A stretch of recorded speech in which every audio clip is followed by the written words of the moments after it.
종합주가지수 한번 볼게요. 종합주가지수를 보게 되면 이렇게 계속 반복된 얘기죠. 이렇게 그러면은 여기가 2400선 정도 되고요. 이렇게 조금 더 이렇게 열을 준다면 요 정도 되겠죠. 지수를 보게 되면 한 2000, 2380 정도. 그러니까 2400하고 2380 정도가 이렇게 저항이 있다. 이렇게 체크가 되는 거죠. 이걸 한번 우리가 생각을 해볼게요. 내려왔다가 올라왔다가 내려왔다 올라왔다가 내려왔다 올라갔다 내려왔다 이렇게 가죠. 근데 보시면 거래가 줄어요. 자, 이 내용을 이렇게 생각을 해보자고요. 이렇게 모든 걸 다 거꾸로 한번 볼게요. 이렇게 얘도 거꾸로 보고 얘도 거꾸로 볼게요. 그러면 이 말하고 같은 말이죠. 거래가 동반됐다가 그죠? 거래가 줄고 있다. 거래가 동반됐다, 거래가 줄었다. 근데 계속 거래가 줄어나간다. 내려오는 데 준다. 그런 얘기는 다시 올라갈 가능성도 있다는 거죠. 이렇게 거꾸로 생각해 보면 여기도 볼까요? 거래가 여기서 조금 늘었잖아요. 이렇게 구간이 늘었다가 줄고 있는 구간이고 이렇게 줄었다가 다시 거래가 동반되면서 이렇게 올라간다 그러면 무게를 실어서 가는 거죠. 개념은 똑같습니다. 자, 여기서 다시 볼게요. 이렇게 바꿨죠? 거래가 줄어요. 여기 거래가 조금 줄었다가 내렸다가 거래가 동반되면서 이렇게 올라가는 구간. 근데 거래가 줄었다가 다시 가는. 예.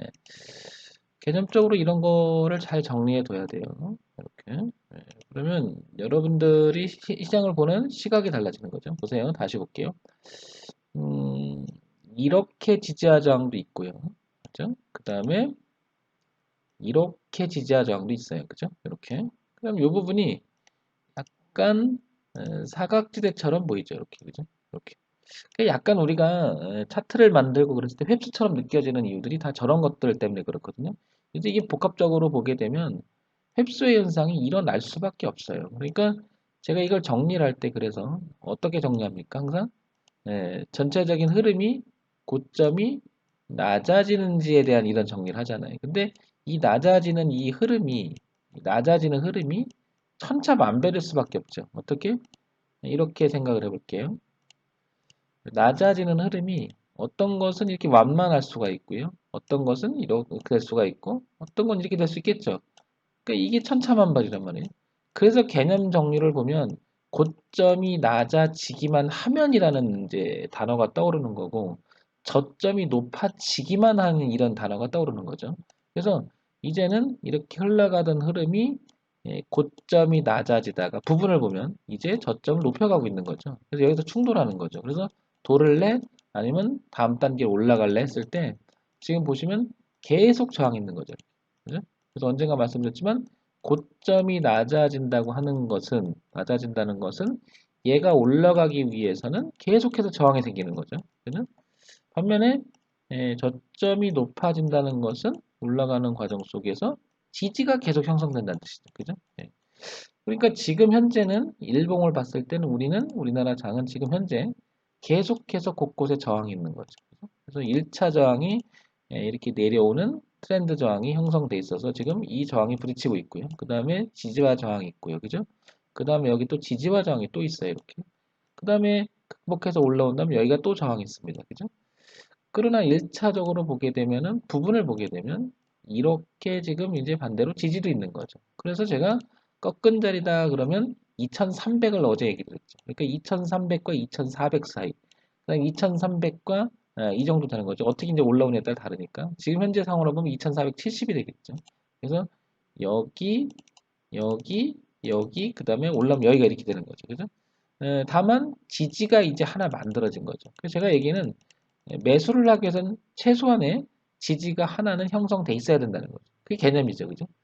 그 다음에 이렇게 또 생각해 볼 수 있겠죠.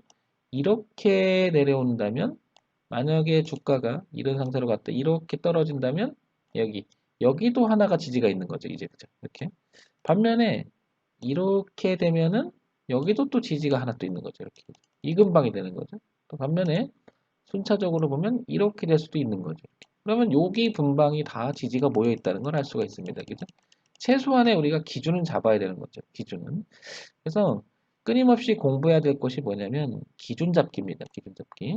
이런 거는 감각적이라도 여러분 계속 공부해야 된다. 제가 두바이까지 와서 이 방송을 하면서 여러분들한테 꾸준히 하는 이유도 바로 이런 겁니다. 이런 감각을 놓치면 안 돼요.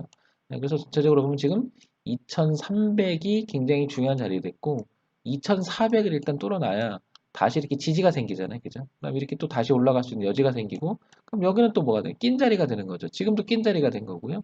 그래서 이 일대가 넘어가게 되면 흐름을 자연스럽게 바꾼 다음에 이제 반대로 전고점이 저항이 되는 거고 이렇게 순차적으로 계속 나올 수 있다는 거죠.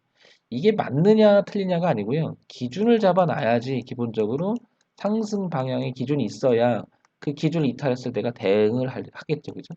그래서 기준은 대응을 하기 위한 최소한의 기본이다. 네, 기본이다.